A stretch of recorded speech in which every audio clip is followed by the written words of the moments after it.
MVLS. Éducation, apprentissage, les méthodes.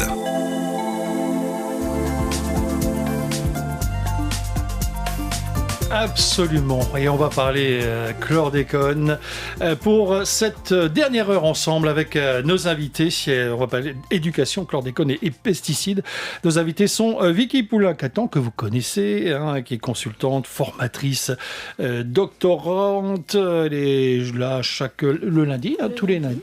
Deuxième lundi du mois. Voilà, on s'est déjà vu les jeudis aussi. Oui, c'était quand on faisait la chronique chlordécone, justement. C'est ça. Bienvenue, Vicky, bienvenue. Philippe Pierre-Charles, également syndicaliste et membre Liénage pour Dépolluer Matinique. Bienvenue. Oui, bienvenue. Merci. Bonjour à tout le monde. Bonjour. Et puis, on a pas mal de choses à dire. Et puis, j'ai un troisième invité. Alors là, c'est la découverte parce que je n'avais pas sur mes fiches. Donc, il va se présenter. Bonjour.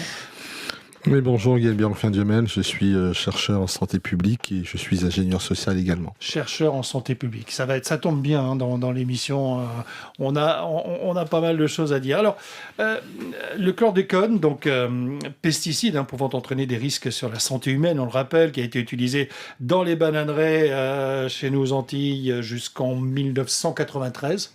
Vous me dites si je me trompe pas. Ou au-delà, au-delà. Au-delà même. Oui, au-delà, c'est-à-dire jusque quand? Bon, officiellement jusqu'en 93, mais en fait. Oui, voilà, les chiffres.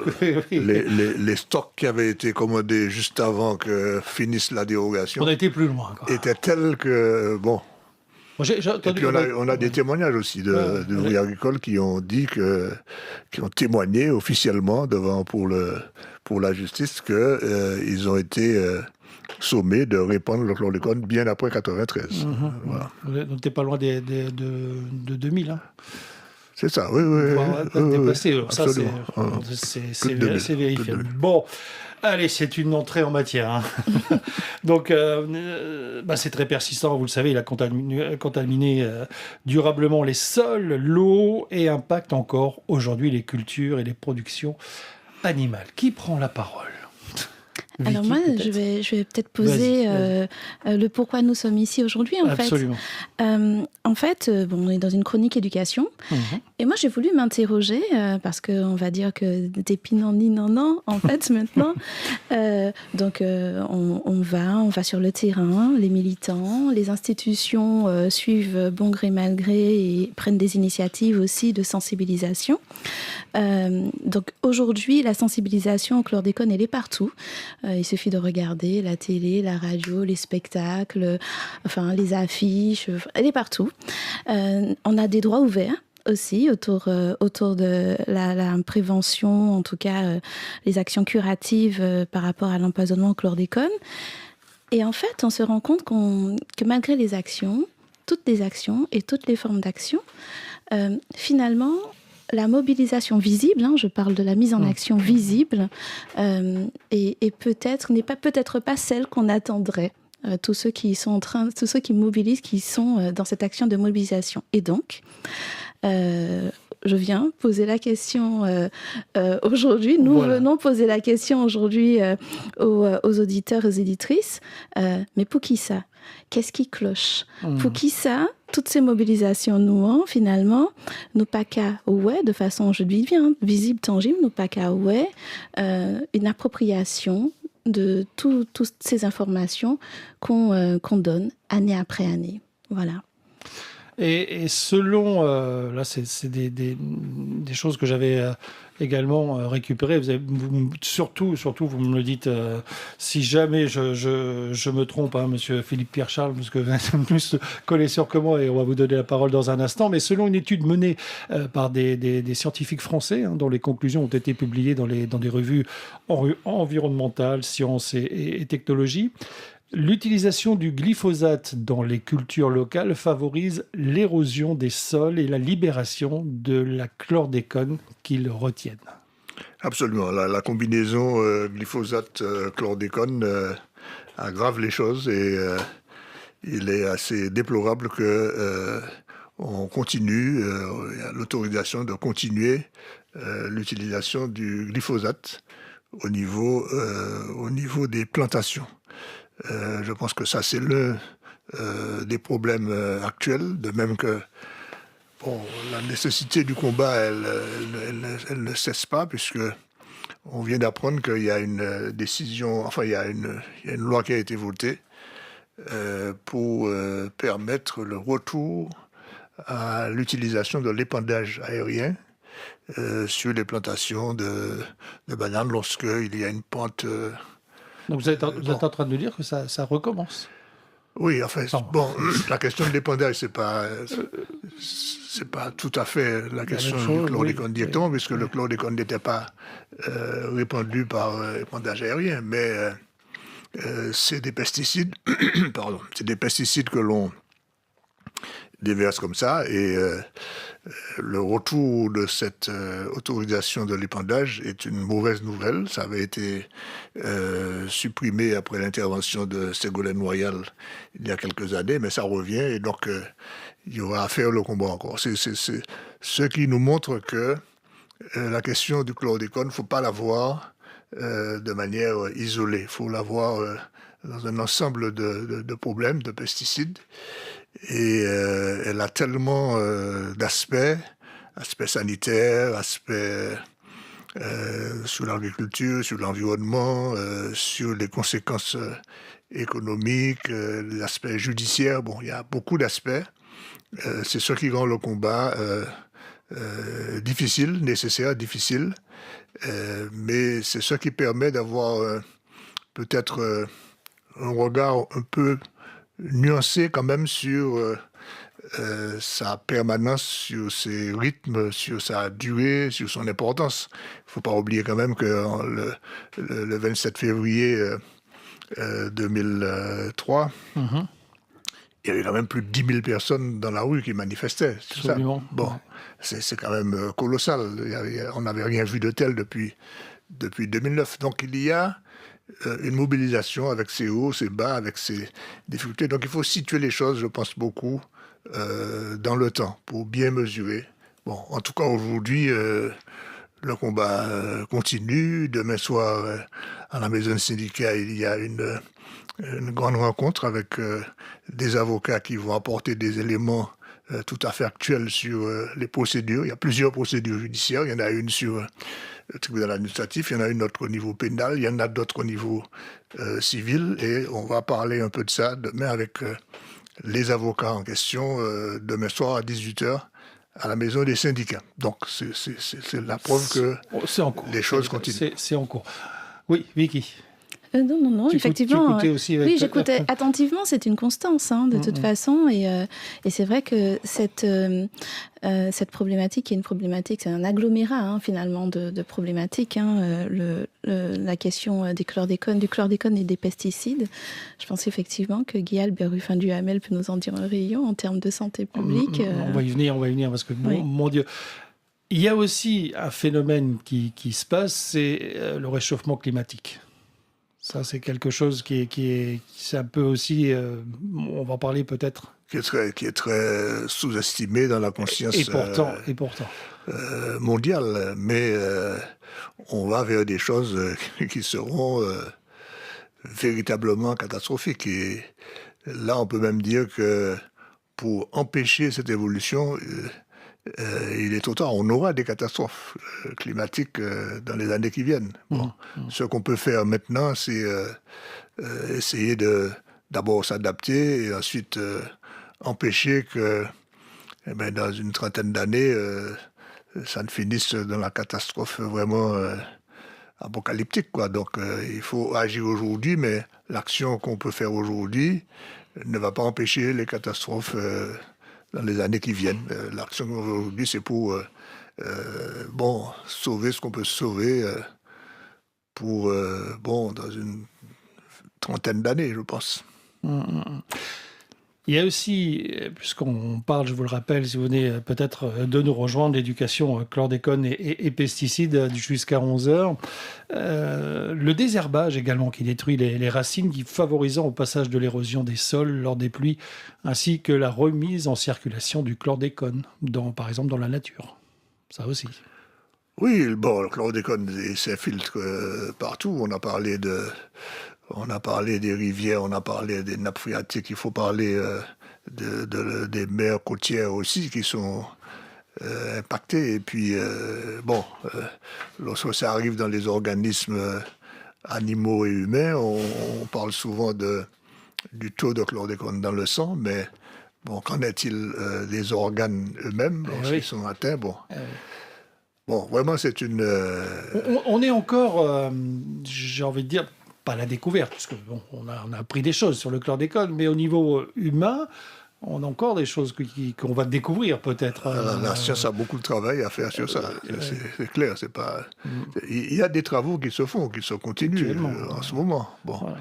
Justement, c'est une des problématiques que l'on a, c'est-à-dire comment est-ce que la population peut s'intéresser à ces travaux scientifiques, les questionner, les chercher à les orienter, enfin, à poser les problématiques. C'est une question que, à l'INH pour des Polymatiniques, on pose. Et on a eu récemment des contacts avec des chercheurs.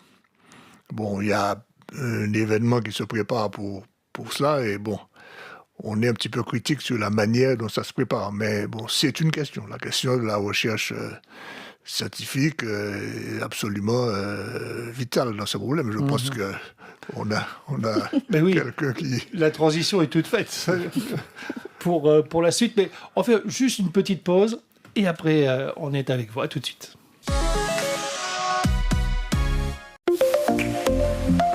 Les médicaments périmés ou qui ne vous serviront plus, rapportez-les en pharmacie. Avec Cyclamed, trier, apporter, préserver. Si on y médicaments périmés ou bien qui peut que servir encore, ramenez-les à dans pharmacie. Et puis Cyclamed, trier, mener, préserver. Yélélé, c'est Polo, ambiance carnaval à belle, hein? Je vous souhaite de bien profiter des festivités du carnaval parce que carnaval, c'est amusement, c'est pas vagabondage pour s'appeler après. N'oubliez pas que si un proche a trop bu, il ne faut pas le laisser reprendre le volant. Pour ça, ni plusieurs solutions. Ou qu'à prendre la clé l'auto et l'enlève et ou qu'à dire restez dormi ici. L'important, c'est de retenir ses amis proches parce que quand on tient à quelqu'un, on le retient. Sécurité routière, vivre ensemble. Découvrez sur Martinique la Première l'une des meilleures telenovelas brésiliennes tournées dans les fabuleux décors naturels de la région du Pantanal. Ma vie est à Rio de Janeiro. J'aimerais bien rencontrer cette Juma avant de partir. Un amour sauvage. Je suis Joventino. Et je suis ton père. C'est l'histoire de Joventino, l'un des plus grands agriculteurs du Pantanal, qui disparaît sans laisser trace et abandonne son fils José Leoncio. Tu veux juste que ce garçon soit comme toi, sauf qu'il ne l'est pas. Il n'a rien de moi, Philo. 5 ans plus tard, lors d'un voyage à Rio de Janeiro, José Leoncio tombe amoureux et épouse Madeleine. Si vous faites un pas, je vous descends. Vous voulez connaître la suite? Un amour sauvage. Les lundis, mardis, jeudis et vendredis dès 14h30 en télé sur Martinique la Première. Toutes vos questions au 63 23 23. Mieux vaut le savoir. Absolument, on parle éducation, chlordécone et pesticides avec nos invités, Vicky Poulac-Catan qui est consultante, formatrice, doctorante, Monsieur Philippe Pierre Charles, hein, vous le connaissez, syndicaliste et membre pour l'INH, pour des Polymatiniques. On a fait une première présentation, un petit rappel, on va dire, de ce que c'est que le chlordécone. Oui. Mais ce qui va être intéressant pour la suite dans cette émission, c'est de connaître aussi les causes. Oui. Alors, les causes, c'est vrai qu'on a déjà parcouru beaucoup de choses. Je pense qu'en termes de diagnostic, on a essayé de faire un état des lieux large déjà. Hein, et de toute façon, on aura des rebondissements. Hein. Oui, c'est ce qu'on disait avant la pause, effectivement. Voilà. Il y a encore des choses, il y a encore du travail scientifique actuellement en cours. Malheureusement, avec le chlordécone, la réalité dépasse la fiction. Mais je pense effectivement que ce qui serait intéressant, effectivement, c'est de se questionner sur les conséquences, notamment sociales, de cet empoisonnement au chlordécone. Parce qu'il y a la partie, effectivement, purement physiologique. Ok, on a compris qu'il y aura des maux, qu'il y a et qu'il y aura des maux encore. Mais toute cette partie sociale est très importante, effectivement. Guy Albert, c'est le métamonioc. Bonjour. Alors, pour tout vous dire, hein, on est en direct, et monsieur attendez, hein, parce qu'il a beaucoup de choses à nous dire, justement. Ah non, je suis pas sûr que j'ai beaucoup de choses à vous dire. En tout cas, très informatif. informations. Oui, je pense qu'il faut, quand on parle de pesticides, on parle d'écologie, c'est ce dont on parle. On parle de défis planétaires qui ne concernent pas forcément que nos territoires martiniquais. Et on est vraiment au rendez-vous d'une écologie, d'une santé, voulu One Health, santé globale.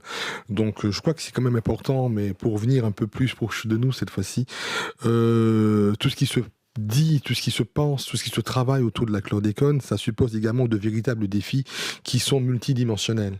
Ces défis sont à la fois des défis sociaux, des défis populationnels, des défis politiques, des défis juridiques, des défis qui interrogent également les causes du militantisme et qui aujourd'hui vont interroger de nouveaux prismes d'opposition, quelquefois assez robustes, mais également de résilience. Et ce sont des prismes de vue où il y a deux manières aujourd'hui de voir les choses. Mais une ne doit pas empêcher l'autre. Je pense qu'on est en fait en train de transformer tout cela dans un construit. C'est-à-dire aujourd'hui, les différents problèmes posés par ce pesticide, mais pas que le chlordécone, puisqu'on peut parler d'un ensemble de pesticides, nous invitent en tout cas à être beaucoup plus prudents dans ce que nous faisons, parce que notre santé est directement impactée. Et très souvent, on nuance, je veux dire, les véritables problématiques posées par des protestations, par des défiances qui sont nécessaires dans le débat, dans la vox populi, mais aussi dans l'avancement des questions de société autour de ça. Mais il ne demeure pas moins que l'impact est là, il est réellement visible et qu'on doit arriver en fait à un engagement collectif. Cet engagement collectif suppose, je veux dire, une approche sociale, une approche andragogique, une approche où on a besoin en fait de donner aujourd'hui des réponses claires, des réponses que les gens comprennent. Qu'est-ce qu'il faut faire aujourd'hui ? Et je crois qu'est-ce qu'il faut faire pour sauver des vies, pour éviter effectivement des problématiques de santé qui sont déjà si tellement préoccupantes dans notre territoire. Et c'est sur ça en fait que j'essaye de travailler. C'est-à-dire ce sont ces défis sociaux, c'est cette ménagère qui se pose la question, est-ce que je peux encore manger des légumes ? On sera bientôt à Pâques, j'accélère un peu le temps. Oui. Ces crabes, est-ce que je vais pouvoir les manger ? Est-ce que le mantou de Pentecôte, est-ce que je vais pouvoir aller à son mariage et manger cette chair que j'aime particulièrement ? C'est vrai ce sont de vrais sujets. Allez-y, oui. Ce sont de vrais sujets aussi qui se posent autour de ces pêcheurs du dimanche, voire même de la semaine, qui vont mettre l'hameçon au marigot ou ailleurs dans des mers polluées et qui ont une information très parcellaire, un dosage du taux de chlordéconomie, des seuils qu'on ne comprend pas forcément. Donc je me dis que oui, il y a certainement le temps de mettre tout ça en musique, dans la protestation, dans le constat, mais je crois qu'il y a une urgence aujourd'hui. Et l'urgence aujourd'hui, c'est d'adapter aujourd'hui tout ce qu'on sait à des réalités concrètes de terrain pour pouvoir permettre une vie en santé dans nos populations. Car cela aussi est possible, mais à travers tout ce qui est des politiques publiques, tout ce qu'on entend, tout ce qu'on peut voir, je crois qu'il y a un grand effort, mais un immense effort de vulgarisation pour que chaque Martiniquaise, chaque Martiniquais comprenne exactement, pas aujourd'hui l'objet de la protestation, on la connaît suffisamment, mais comprenne aujourd'hui comment on peut vivre avec cette molécule et deux autres molécules pour le moment, mais surtout comment ça avance, parce qu'on va devoir quand même s'en séparer. Je pense qu'il ne faudrait pas non plus dire voilà, c'est comme ça et puis on vit comme ça. Non, c'est pas une résilience.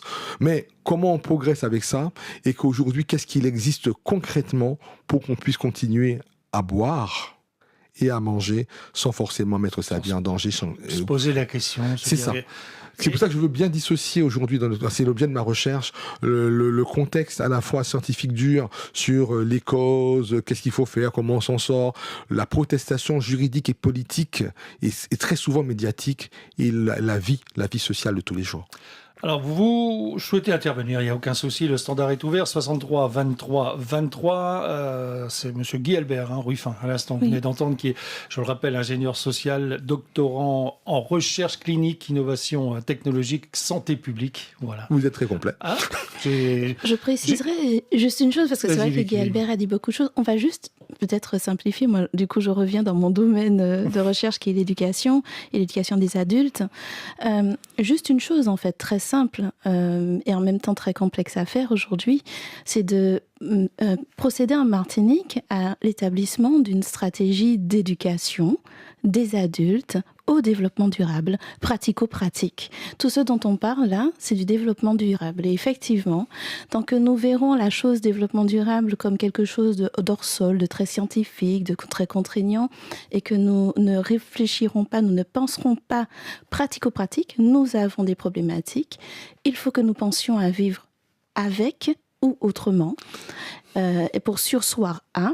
Donc du coup, il faut des politiques andragogiques qui et c'est tellement vrai ce que dit Vicky, parce que moi je porte l'idée d'écoles de proximité de santé, d'écoles du développement durable, d'écoles de l'écologie.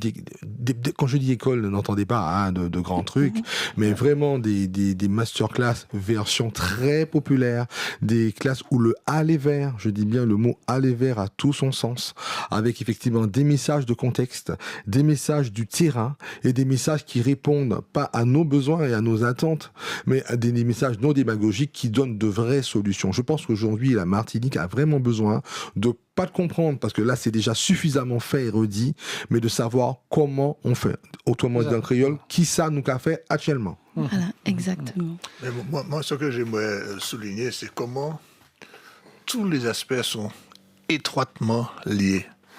C'est-à-dire l'aspect de, vivre dans une société où il y a le chlordécone, et puis l'aspect lutter pour s'en sortir. Ces aspects-là sont intimement liés, soyons concrets. Là, il y a une plainte, on aura le résultat demain, sur l'indemnisation du préjudice moral. Bon, ça a été plaidé, on ne va pas retourner sur les détails, mais on aura le résultat demain. Bon, ce préjudice moral, qu'est-ce que le rapporteur public a dit? C'est que, oui, c'est indiscutable qu'il y a faute de l'État, c'est indiscutable qu'il y a préjudice, mais enfin, est-ce qu'on peut prouver au niveau individuel qu'il y a eu un risque tel qui mérite que les gens soient indemnisés? Bon, mais là, on a un cas concret. Qu'est-ce que je mange à Pâques et à Pentecôte? Bon, j'en sais rien. Quel est donc il y a des conseils à donner quand même de prudence minimum, ça c'est évident. Mais en même temps, il y a à dire que oui, il y a un préjudice moral. Si je peux pas manger tranquillement dans un pays, je suis toujours il y a un préjudice moral, c'est évident. Bon. Et puis cet aspect, disons judiciaire, il est lié aussi à l'aspect qu'est-ce qu'on fait? Parce que jusqu'à maintenant, on n'a pas une traçabilité complète dans ce que l'on consomme. Bon, parce que d'abord, la cartographie n'est pas complète, des terres qui sont chlordéconées. Ensuite, parce que les contrôles, est-ce qu'il y en a suffisamment? Nous ne sommes vraiment pas convaincus. Est-ce que c'est affiché quand on va au marché? Non, c'est pas affiché. Bon, donc, il y a un aspect là, disons, pour la vie quotidienne et pour ne pas subir, pour être acteur dans l'affaire, qui est lié au combat que l'on fait pour qu'il y ait la traçabilité, au combat qu'on fait pour que l'ensemble du territoire fasse l'objet d'une connaissance réelle de où est-ce que c'est chlordéconé réellement ou pas. Bon, tout ça est extrêmement lié et je pense que l'une des leçons que l'on doit tirer de tout cela, c'est la nécessité à la fois de se battre au quotidien pour faire face et à la fois d'anticiper sur les choses. C'est là que c'est criminel parce que en fait, les gens, quand ils ont répandu ça, ils ont répété pendant des dizaines d'années qu'on ne savait pas. Bon, mais on a maintenant la preuve qu'on savait parfaitement connu, on a documenté les choses et on l'a fait quand même. Pourquoi? Parce qu'on a dit, vous vous rendez compte comment on va concurrencer la banane qui vient d'ailleurs, il nous faut quand même quelque chose pour le charançon. Bon, on a dit ça, donc par conséquent, on a masqué. Alors on va plus loin, on a masqué. On a mis les questions de santé au dernier plan des préoccupations devant les intérêts économiques. Bon, donc on n'a pas anticipé ce qui allait se passer. Et aujourd'hui, il nous faut à la fois agir sur le présent, agir aussi sur le passé, parce que bon, quand des gens ont fait ça, ils ne peuvent pas s'en sortir comme ça et puis dire circuler, il n'y a rien à voir. On ne peut pas accepter ça pour notre dignité et puis aussi pour que d'autres n'aient pas envie de recommencer. Bon, donc on a le présent, on a le passé et puis on a aussi le futur. Combien de comportements aujourd'hui montrent qu'on n'a pas tiré tous les enseignements? Lorsqu'on me dit qu'on autorise le glyphosate, alors que des travaux scientifiques disent que la combinaison glyphosate-chlordécone, attention, explosif. On sait même pas tout. C'est un cocktail explosif, on peut voilà, dire. Voilà, donc, bon, alors, la particularité de ce combat-là, c'est que c'est forcément un combat de longue durée. C'est forcément une bataille qu'il ne faut pas lâcher, qu'il fallait commencer plus tôt, bon, mais qu'il faut continuer. Et c'est quand même remarquable que, si vous voulez, bon, il y a eu plusieurs phases. Il y a eu une époque où des plaintes se sont déposées dans les années 2006-2007. Bon, il y a eu une petite agitation à ce niveau-là. Après, bon, ça s'est un petit peu assoupi, la mobilisation. Et puis, en 2018, il y a eu un forum social qui a posé ça, qui a lancé des organisations plus durables. Bon, et qui a repris la mobilisation. Donc il y a des moments là-dedans. Et quand on a repris la mobilisation, je raconte ça souvent, mais en 2018, lorsqu'on commençait à distribuer des papiers sur ça, etc., les gens nous disaient, mais qu'est-ce que vous venez nous emmerder avec ça? Je me souviens dans les trucs sportifs, oui, mais c'est fini, ça c'est trop tard, pourquoi vous venez maintenant? C'est ce qu'on entendait. Et c'est pas si vieux que ça. Ouais. Bon. Aujourd'hui, c'est quand même un acquis que, non, c'est une question. Personne ne peut plus dire, ouais, foutez-nous la paix. Il y a encore des gens qui disent, ouais, finissez ça, mais c'est une question quand même. Et on en parle aujourd'hui, il y a des procédures judiciaires, il y a des comités de pilotage qui sont mis à la préfecture. Bon, il y a des choses. Bon, c'est le résultat du fait que des gens se mobilisent. Ça, c'est une preuve de la nécessité que les citoyens, les citoyennes s'engagent dans la vie qui les concerne. Et on a les réseaux sociaux aujourd'hui. Aujourd'hui, absolument. C'est ce qui a dans ce cas-là dont on parle a une importance, parce que ça permet d'informer, j'ai envie de dire, le monde entier. Et donc forcément, il y a un petit peu... On s'y intéresse peut-être un peu plus... Non ? Oui, mais il faut voir qu'effectivement qu'aujourd'hui, on n'est plus chlordécone sceptique. Le scepticisme, il est vraiment écarté. Ouais. Et comme je disais tout à l'heure, que les atteintes, elles sont multiformes, elles sont vraiment impactantes, tant sur le plan culturel, parce que ça change également, il y a une mutation culturelle. Les gens qui mangeaient effectivement du crabe, du manteau, ou bien leurs légumes, leur manière aussi de cultiver, leur manière aussi, leur rapport à la mer, leur rapport à la pêche, leur rapport à la rivière. Donc toute cette dimension culturelle a été totalement impactée. Il faudrait aussi la mesurer. Il y a aussi un impact également sur la dimension patrimoniale. Le terrain, c'est-à-dire le foncier, ce qu'on peut léguer, la tradition aussi qu'on lègue, la transmission de ce qu'on peut... Aujourd'hui, notre transmission est remise en difficulté, c'est-à-dire on ne peut plus transmettre la même chose. Donc la notion de filiation se voit aussi atteinte. Il y a aussi d'autres aspects qui sont des aspects également, je vais dire, économiques. Donc ce qui fait que quand je pouvais manger par moi-même et m'auto-suffire, je suis de plus en plus dépendant d'autres choses. Il y a ces aspects sociaux et je veux revenir aussi aux ces aspects sanitaires. Aujourd'hui, au-delà même de ces atteintes qui sont là et que moi je porte sous le plan de la réflexion scientifique, parce qu'il faut à un moment les résoudre, donner des réponses, indépendamment de réponses qui sont certes légitimes sur le plan judiciaire, mais les politiques publiques doivent doivent les intégrer dans leur programme. Je reviens, il y a des gens qui, quand vous leur proposez un test, un dépistage du cancer, vous disent mais non, ça sert à rien. On est tous empoisonnés, pourquoi faire ça? Il y a des gens aujourd'hui, on va même au-delà, qui refusent de faire certains examens parce qu'ils savent aujourd'hui, parce qu'en fait, dans la tête, la problématique, puisqu'on est sorti du chlordécone scepticisme, on est rentré dans le tout chlordécone, où tout s'expliquerait par la chlordécone. Donc, je crois qu'il y a vraiment, et ça j'insiste beaucoup, sur toutes ces atteintes, y compris les atteintes de l'apprentissage des modes de vie. Je crois que c'est une réhabilitation.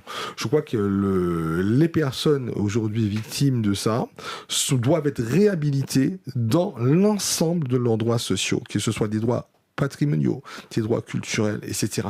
Et c'est là où, effectivement, on tarde encore à avoir des lisibilités transversales, je dis bien transversales, dans l'ensemble des politiques publiques. C'est hallucinant. J'apprends des choses ce matin. Je tiens à rappeler que le test pour le chlordécone, c'est gratuit. Hein. En Martinique, il y a plusieurs wikis. C'est gratuit. Toute personne qui vit ici peut se rendre à un laboratoire et demander à faire un test de chlordéconémie. C'est très important. C'est important. Sans ordonnance, sans prescription particulière. Voilà. Je veux insister sur ce test-là parce que ce test-là, non seulement qu'il permet par une simple prise de sang, qui est un acte qu'on peut faire dans n'importe quel laboratoire aujourd'hui, sans forcément avoir d'ordonnance, il permet, si vous voulez, de voir effectivement ce qu'on appelle la valeur toxicologique de référence interne, qui permet de voir le seuil où effectivement on n'est pas trop où on en est. Mais ça, c'est pas le test seul. C'est pas un test pour vous dire regardez ça. Non, c'est pas ça. C'est le test pour vous dire comment je vais aussi, si j'ai des taux qui sont importants, qui sont problématiques, quel type d'accompagnement que je vais pouvoir mettre en place pour pouvoir faire diminuer, parce qu'on peut, et ça on le dit pas assez, on peut faire diminuer le taux de chlordécone dans le sang. La recherche le démontre de plus en plus, y compris les organes aussi. Bon, après il y a d'autres recherches qui vont venir compléter celle-ci, mais là encore, il faut réapprendre à manger différemment, il faut réapprendre, et je reviens à ce que je disais, mais c'est bien de donner un programme à des gens pour qu'ils puissent effectivement se déconner, mais il faut que ce programme soit accessible de manière économique, patrimoniale, culturelle, etc. Et c'est tout, on revient à ce même schéma, où je me dis que le travail social, et je dis bien le mot travail social, a un rôle dans le aller vers et la proximité et dans l'éducation qu'on doit poser désormais sur un tel problème. Et moi, j'ajouterais en plus de l'accessibilité, l'acceptabilité. Absolument. Parce qu'effectivement, il y a des choses qui sont faites et proposées par les institutions, mais pensées hors sol, et donc du coup, qui ne s'imbriquent pas nécessairement dans nos cultures. Et donc du coup, Tisson ne peut pas rentrer en disant je suis désolée, on ne peut pas dire aux gens tirez un trait sur tout ce que vous avez fait jusqu'ici et rien n'est bon chez vous et faites exactement ce qu'on vous dit. C'est pas possible. Ce n'est pas possible. Donc, tant que nous aurons des solutions pensées hors sol et déclinées stricto sensus sur nos territoires, ça ne fonctionnera pas. C'est peut-être un des enseignements qu'il faut qu'on tire de tout ce qu'on a fait aujourd'hui.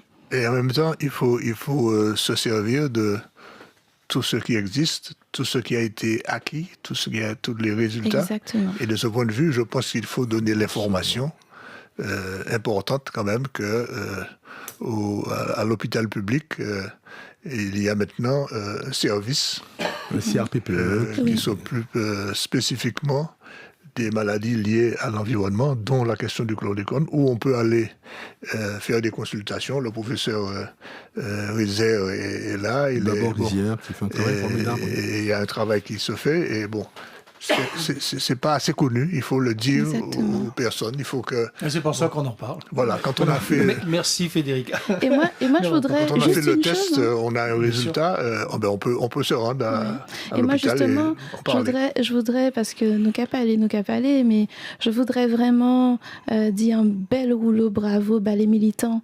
On oublie trop souvent que tout ça, toutes ces avancées qu'on a eues, derrière, il y a des militants et des militantes. C'est grâce à eux. En bel rouleau bravo, parce que lorsque tout le monde les insultait, tout le monde leur fermait la porte et les prenait pour des fous et des folles, ils ont continué et ils continuent encore. Bel rouleau bravo. C'est très capital ce qu'il dit, parce qu'en fait, moi je porte en tout cas l'approche de deux choses, qui est l'ingénierie territoriale, parce qu'en fait, il faut qu'on soit ingénieux dans ce territoire, et je suis sûr qu'on l'est, et puis cette gouvernance citoyenne.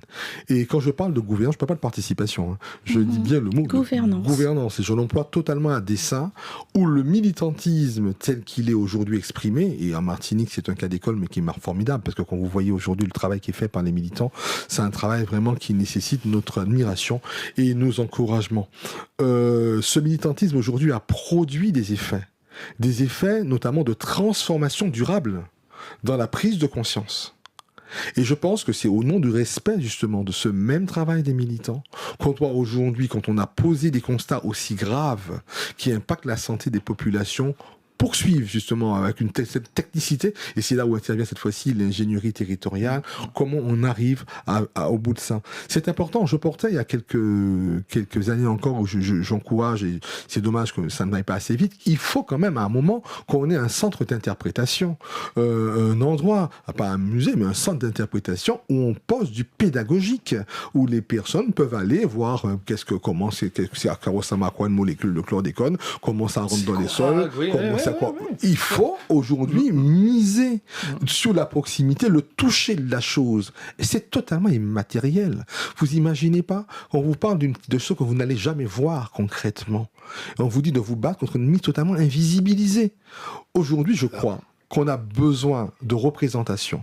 On a besoin de mettre ça dans un centre d'interprétation, idéalement porté dans les endroits les plus chlordéconés, de manière à pouvoir permettre non seulement une pédagogie beaucoup plus dynamique, mais également permettre aux gens d'avoir des réponses et aussi de poster des commentaires, puisque je crois qu'il y a besoin de forums, il y a besoin de liénage, il y a besoin de l'ACOU, il y a besoin de choses comme ça, et on ne peut pas se suffire aujourd'hui de se taire, parce qu'aujourd'hui on sait. On revient aux réseaux sociaux, ce que je disais tout à l'heure, qu'aujourd'hui, il faut mais encadrer néanmoins. Encadrer, on est d'accord. J'ai une question, il était en cours d'un produit, je ne sais plus le nom, où j'avais entendu parler de possibilité de nettoyer les sols. Où est-ce qu'on en est, Philippe Pierre-Charles? Il y a beaucoup de choses. Il y a beaucoup de choses qui se disent et qui s'expérimentent. Bon, ce qui manque, à mon avis, pour introduire le problème, c'est la question de la validation scientifique et la question de l'homologation de ceci ou de cela. Parce que, je prends un exemple. Feu Serge Chalon, qui s'est battu avec nous, qui a milité avec nous et qui malheureusement est disparu l'an dernier, et pour qui nous allons d'ailleurs faire un hommage prochainement. Il insistait beaucoup sur une chose en disant que on nous dit qu'il suffit de ne plus manger chlordécone pour que les choses diminuent jusqu'à disparition. Mais que fait-on de la détoxication des personnes? Et il disait que la médecine ayurvédique prétend avoir des moyens de nettoyer le corps de chlordécone périodiquement. Et il rappelait que c'est quelque chose qui entrait dans notre culture, parce que quand on était gamin, à chaque rentrée scolaire, on prenait des purges. C'est né, l'orque. C'était des très mauvais moments au niveau du plaisir. Mais ça existait. Et puis ça a disparu.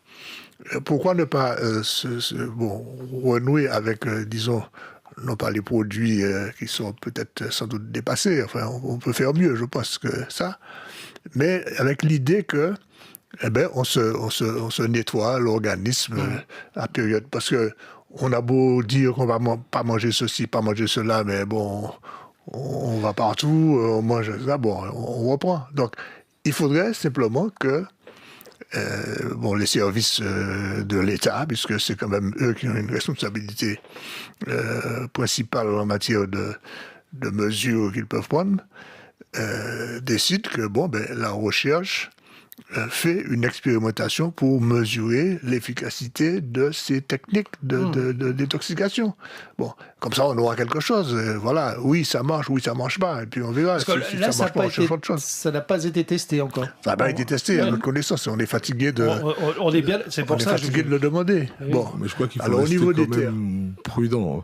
Parce que c'est vrai que je regardais tout à l'heure le nombre de recettes que prétendent pouvoir, etc. Je pense qu'il faut rester extrêmement prudent. C'est un objet aussi qui va devenir très marketé. Car aujourd'hui, si vous mettez la moindre petite bouteille que vous vendrez à X euros et vous disant que ça vous détoxifie contre la chlordécone, ce qui me paraît peu probable, en tout cas, j'espère. c'est aujourd'hui, et on peut ouvrir la porte à tout et n'importe quoi.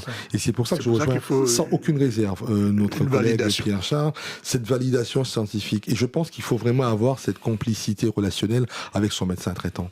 Et je crois que c'est important aujourd'hui de rappeler qu'il faut en discuter. C'est vrai qu'il y a beaucoup recours à des pharmacopées, qu'elles soient locales ou d'ailleurs, mais quelquefois même emprunté à d'autres cultures, même magico-religieusement apprêtées. Je dis pourquoi pas, mais voyez votre médecin. Voyez votre médecin et ça peut être en fait quelquefois dangereux. Et je voyais d'ailleurs une petite bouteille de détox qui est marquée effectivement purge totale du chlordécone. J'avoue être sceptique. Ça existe.